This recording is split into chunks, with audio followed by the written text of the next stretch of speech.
So I'm waiting for the processing to go on the ski car beautification on a budget video. So I'm going to show you what we're going to do on this next. And that is, you can see the instrument cluster lights are lighting up. This is all I get at night. And it was, I had a little bit better lighting here, and it would go even a little further, but it's just gotten really bad. You turn the headlights on and I can see what gear I'm in. I can kind of see what speed I'm going, up to about 40, maybe 60 miles an hour, but you really can't see much. I don't have any adequate lighting, so we're going to pull this instrument cluster out. So the first thing you want to do to pull the instrument cluster is on the left hand side, you pull down on a lever that will drop the steering wheel, pull it down, and just lock it. There's two screws, one here and one here. You just get a stubby Phillips screwdriver and pull those screws out. This is what a stubby looks like, if you are wondering. These were in there tight. Get them. Put them in the cup holder. It's kind of hard to see where they are, but once you get your screwdriver in there, you kind of see the reflection in the top of this thing. Like, I'm already due for some more armor all around here. Okay, so I've got the two screws out. They're just like that. It's like every other body screw you've ever seen before. Pull down on this a little bit and just rock it back. And you just kind of put it on the top of the steering wheel like a hat. Just roll it off like that. So you get a little bit longer screwdriver like this. And you got a couple of screws in the bottom here. You got one in the top center. These are real easy to lose, so it wouldn't be a bad idea to get a telescoping magnet. I'll put a link for one in the description. These are a little bit different, but pretty much the same. I got my two bottom ones out. I got one in the top. These 1, 2, 3. So I've got this thing loose. Just kind of got to work it back a little ways so you can get to the electrical plug on it. So you just tip it like this. You may not even have to take it out all the way. You can actually get to the bulbs and just twist them out from here. But I would recommend just pulling it all the way out. So you've got one harness on each side. There's a little pinch point, I'll show them to you here in a minute. But you got to push down on the front side of them. Oh, is there 3 on this one? There is. And as far as I remember, you don't have to worry about which one came from where, because you can't really, they won't go into the wrong place. They won't fit. Sometimes I hear myself say fit. I'm like, man, I sound like a redneck. Kind of like it. Must be why I do it. If only I had a Phillips screwdriver stubby that I could stick back there. Oh wait, I do. For the love. You could probably just do a lot of this. So just tip it this way so it's facing the windshield when you pull it out. So when you get the instrument cluster out, I mean, it's no mysteries on the bottom of the ocean. You just turn these things, pull them out, and change the bulb. See, there's an example of a bulb right there. So we'll go to the workbench and I'll just show you how this is done. It's going to be awesome. But before we go to the workbench, let's take a look at these. You can see this one's obviously the left, the right, and then the big one goes in the middle. So there's just this little push tab that you push down right here. No big deal. A little bit of a big deal. It's kind of hard to get into when it's plugged in because they're kind of blocked in there. When you look at this, that tab's kind of recessed a little bit. So, to the workbench. If you find that after you've pulled this out and worked with this that your parking lights are on all the time, there's a little switch on the top of your steering column. It's for your parking lights instead of a hazard light switch. It has a parking light switch because when you turn your key off, it turns off the lights and the parking light. Say you want to leave them on and not leave your key in it, bada bing, that's what that switch is for. Kind of unique to Subaru. Don't let that throw you off. So I got all my little mini bulbs on standby.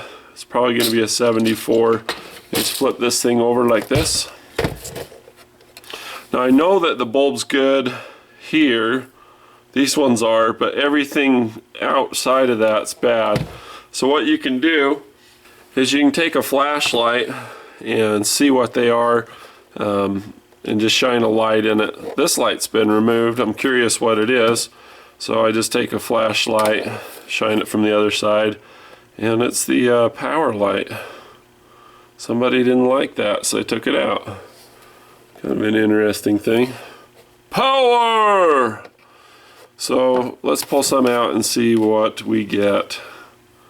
So you can see if a bulb's bad, it's going to have kind of a darkness to it, and then the filament's not going to go across all the way.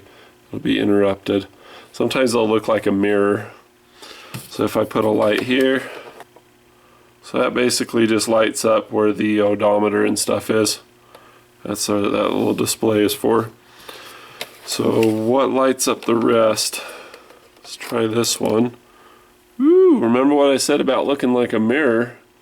And they usually will have a little gel cap, a little blue gel cap, so it'll make a more pleasant light. So shine our light in there, and that lights up that part of the speedometer. That would be nice. I would like to have that. So we'll pull out this guy.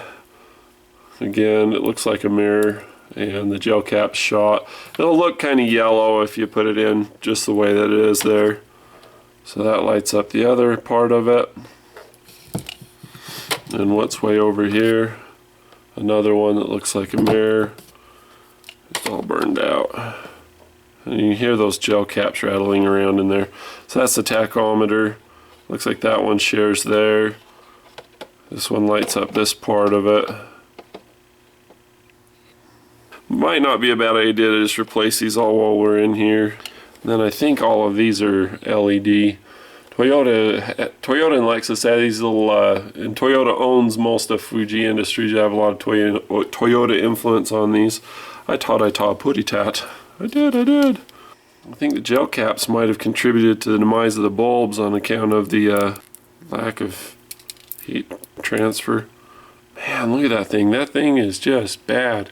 I think they are 74s, and I have 3 of them. So I have just barely enough to get myself back in business. That's good. Looks like that might be a better match. It's not long enough, but I bet it'll be fine. Works pretty good. Alright, so put that one in the money spot. So if you're in a wrecking yard, like one of those little pick and pull type ones, and you can get a whole bunch of these little bulbs, it's not a bad idea to do that, especially these teeny ones. These are for the Subaru HVAC controls, heating, ventilation, air conditioning. I'm always finding those burning out, and you just can't find those teeny bulbs anywhere. Alright, so we'll put all these in here, button it up, call it good. I'm wondering about that power light bulb.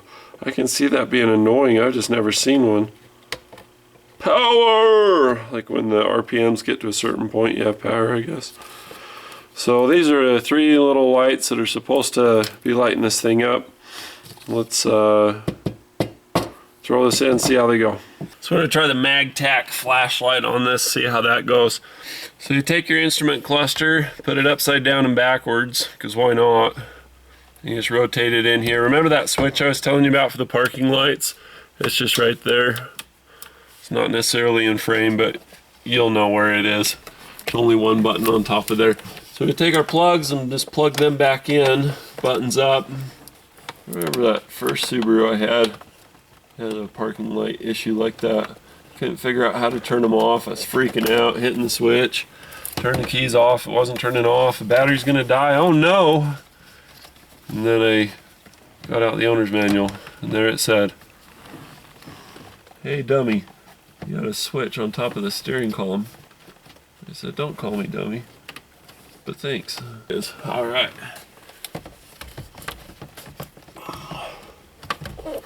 Oh, the security light's flashing again. That's a good sign. Just give it a little wiggle, get it back in there. Alright, so let's cut out the MagTac flashlight and see if we got lights. Never tend to leave the lights on in the Subaru unless you accidentally hit that parking light one. Alright, this light. Not wipers, light. Haha. That's good. I don't know how well you can see, but I can see great. Let's get down in there and take a look. So here's what we look like. lights off, lights on, lights off, lights on. So thanks to my trip to the junkyard and getting those lights as cheap as I did, I don't think that cost me more than 75 cents to fix this. Man, I'm doing awesome staying on budget with this car. What a champ. So now we just need to get that dash piece out, get a bunch of sticky felt in there and get it quiet. So I've got the bezel in, it went in just easy peasy, just roll it up in there, get it to wiggle in, put your 2 screws in and your top middle one. As for the bezel, put it on like that, like a shark or a fish eating your steering wheel, and then roll it back in. There you go. So you got a couple of little push tabs. You just kind of go up and down a little bit until you find a happy end. Take your stubby screwdriver and then get it up in here and give it a spin. It's a really easy project as long as you can find some of those bulbs. I'll see if I can find some bulbs and get a link in the description for you.